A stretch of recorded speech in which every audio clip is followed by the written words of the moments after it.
They are continuing to attack Kamala Harris for how she laughs. At first, my reaction was, this is really stupid and it's kind of mean. But I've heard from a lot of you, some of you who say you have unique laughs.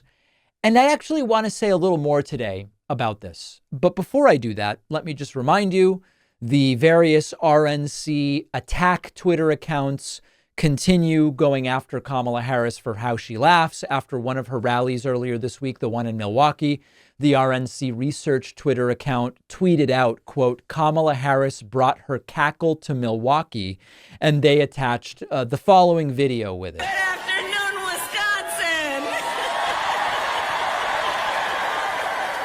She did laugh. She did laugh. And as George Conway told us earlier this week, she laughs because she actually has a sense of humor and she can tell and understand jokes.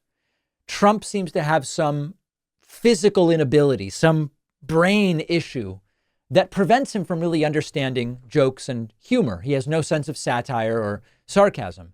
And it's just a reminder of how lost and out of their element they are right now. Even Trump is trying to pick up on this. Remember at his rally over the weekend, this was in Grand Rapids, Michigan, before Joe Biden even stepped aside, before Kamala Harris secured the support of enough delegates to become the presumptive nominee, Trump was already going after her and going after her for the very same reason. From the moment we take back the White House from crooked Joe Biden and Kamala, I call her Laughing Kamala. You ever watch her laugh? She's crazy. You know, you can tell a lot by a laugh. No, she's crazy. She's nuts. She's So first, I'm curious as to whether Trump will even get Kamala's name right by the time that he hopefully loses to her in November, continuing to mispronounce her name. But there's actually a lot here to this laughter thing. First of all, there's Trump and going after Kamala for how she laughs. It's a classic bullying behavior. Mocking someone's laugh is the exact same type of behavior that traditional bullies do. And Trump is a traditional bully. He's the classic narcissistic bully. And there's no surprise at all that he thinks going after Kamala Harris's laugh is an appealing thing to do. But I want to say something specifically about laughter. Laughter is this kind of in-between. You know, we sometimes say, if you ridicule someone for their race or their height, those are immutable characteristics that you're born with. You know, nutrition can affect height, sure. But generically speaking, height and race, these are characteristics you're born with. And we would say these are out of bounds for criticizing people. On the other hand, it's sort of like, hey, you like Power Rangers? Ha ha. Okay, that's a choice. Are there predispositions to like Power Rangers? I don't know, but you know, I don't care if people like Power Rangers. But the point is, what team you're a fan of or what shows you like or whatever, these would be choices and maybe we would consider them more valid in terms of making fun of people. There's not the same social stigma with making fun of someone for the books that they like as compared to their race, which we would call racism or prejudice. Laughter is sort of an in-between thing because there is a natural and spontaneous aspect to laughter. Sure, if people ridicule you, you might try to contain or modify your laughter, make it sound different in order not to be made fun of. But when you go after people for how they laugh, there is something that is particularly vulnerable about how people laugh. And it's just an ugly thing to do. And it's a reminder of how they don't really have anything. As I talked about with George Conway earlier this week, they have Kamala's laugh. They have the fact that she doesn't have biological children.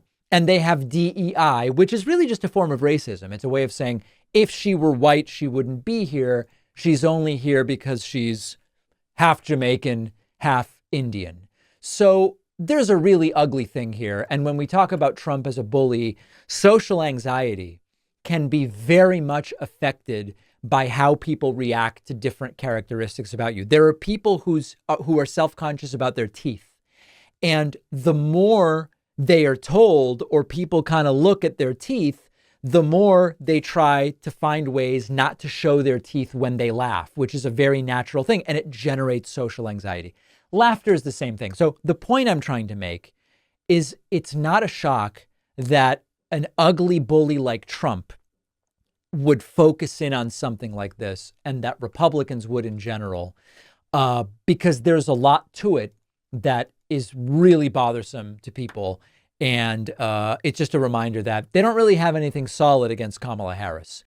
Right now, we are seeing candidates do whatever it takes to win your vote, and how the media chooses to cover certain stories, if at all, can completely shape your perspective of those candidates. But our sponsor, Ground News, is an awesome resource at a time like this. With their Vantage plan, I get access to what's called their blind spot feed that shows me stories that can be easily missed. For instance, I'm looking here at Ground News' summary about Trump distancing himself from Project 2025 amid its rising controversy, something we've been talking about. Ground News provides a great summary of the situation based on over 100 articles that Ground News found reporting on it.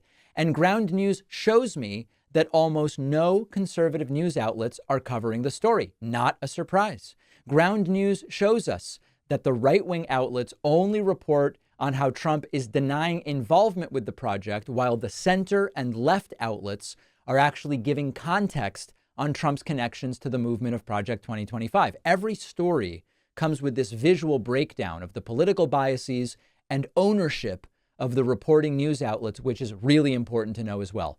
Go to ground.news/Pacman or scan my QR code for 40% off the same unlimited access Vantage plan that I use.